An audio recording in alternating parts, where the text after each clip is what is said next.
किसी ने क्या खूब कहा है कि समंदर को घमंड था कि वो पूरी दुनिया को डुबा सकता है। फिर एक तेल की बूंद आई और उस पर तैर कर निकल गई। और सब कुछ जीता जा सकता है संस्कार से, और जीता हुआ भी हारा जा सकता है अहंकार से।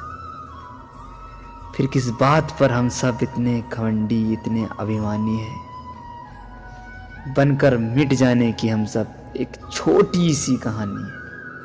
घमंड किसी का नहीं रहा दोस्त, टूटने से पहले गुल्लक को भी यही लगता है कि सारे पैसे उसी के। आज ये सारी बातें मैं इसलिए कह रहा हूँ कि लाइफ में चाहे कोई भी मुकाम हासिल कर लो, कुछ भी कर लो, पर कभी घमंड मत करना। क्योंकि घमंड वो चीज है जिसने रावण का पूरा साम्राज्य खत्म कर दिया। रावण जैसा विद्वान, रावण जैसा पंडित, रावण जैसा बलशाली योद्धा तीनों लोकों में नहीं था, लेकिन उसकी आदत घमंड, उसे घमंड था जो चकनाचूर हो गया। दोस्तों, मानस में लिखा है कि चलत दसानन डोलत अवनी। मतलब जब वो चलता था तो पृथ्वी डोलती थी, पृथ्वी कांपती थी, इतना शक्तिशाली था वो। लेकिन जब उसका अंत हुआ तो भगवान राम के हाथ, जो कि केवल एक साधारण मानव के रूप में आए थे। रावण अगर चाहता तो माता सीता को वापस करके बच सकता था, लेकिन उसके अहंकार ने उसके पूरे साम्राज्य को खत्म करवा दिया। तो कहने का ये मतलब है कि जब रावण जैसा पराक्रमी का घमंड नहीं चला तो हम क्या चीज है। जब व्यक्ति में घमंड आने लगे तो समझ लेना उस व्यक्ति का पतन निश्चित है। आज नहीं तो कल वो नीचे अवश्य है। तो चलो आपको एक छोटी सी कहानी सुनाते हैं, हनुमान जी और बाली की। तो हनुमान जी एक पेड़ के नीचे बैठे राम राम राम राम राम राम जप रहे थे। तभी अपनी शक्ति के घमंड में चूर बाली उधर से गुजर रहा था।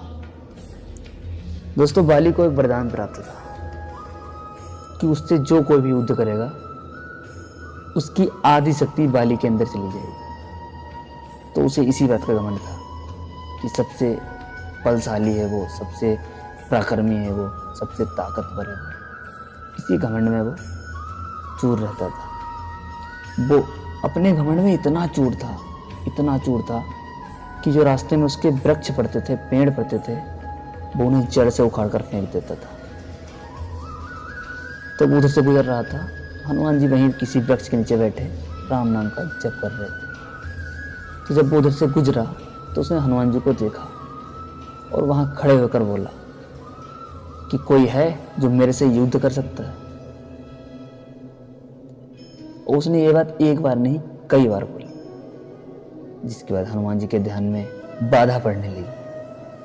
हनुमान जी बहुत सरल स्वभाव के हैं, उनके अंदर अपार शक्ति है, लेकिन उन्हें घमंड नहीं है। वो बहुत सरल स्वभाव के हैं। उन्होंने बाली के आगे हाथ जोड़कर बोला कि हे वीर, तुम बहुत बलशाली हो, लेकिन कृपया यहां से हटकर कहीं और जाकर ललकार लगाइए। यहां पर मैं अपने प्रभु राम का ध्यान कर रहा हूं। यह सुनकर बाली बहुत गुस्से में आ गया और वह बोला कि कौन है तेरा प्रभु?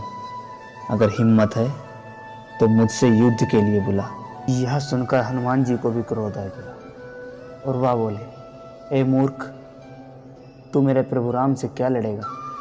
तेरे लिए तो ये दास ही काफी है। मैं करूंगा तेरे साथ युद्ध। यह सुनकर बाली ने कहा, ठीक है, कल इसी जगह युद्ध करेंगे। इतना कहकर बाली वहां से चला गया। ये सब ब्रह्मा जी को पता चल गया। वो तुरंत हनुमान जी के पास पहुंचे और बोले, आप युद्ध का निर्णय बदल दो, वरना अनर्थ हो जाएगा। इस पर हनुमान जी बोले कि भगवान, उसने हमारे राम को चुनौती दी, हमारे प्रभु को चुनौती दी, इसलिए युद्ध से तो पीछे नहीं हट सकता। आप और कोई इच्छा बताइए जो मैं आपकी पूरी कर सकूं। तो इस पर ब्रह्मा जी बोले, ठीक है, लेकिन जब आप युद्ध करने जाना तो अपनी शक्ति का 10वां भाग लेकर ही जाना, अपनी पूरी शक्ति लेकर मत जाना। इस बात पर हनुमान जी राजी हो गए। उन्होंने अपनी ताकत का 90% हिस्सा ब्रह्मा जी को दिया, 10% अपने पास रखा। अगले दिन बाली और हनुमान जी उसी स्थान पर पहुंच गए। युद्ध होने से पहले जैसे ही हनुमान जी बाली के सामने पहुंचे तो वरदान के मुताबिक हनुमान जी की शक्ति का आधा हिस्सा बाली के अंदर जाने लगा।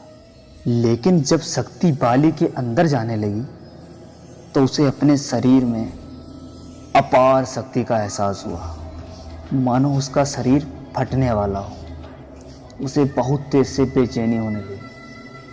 अब उस वक्त उसे कुछ समझ में नहीं आया तो उसने भगवान ब्रह्मा को याद किया।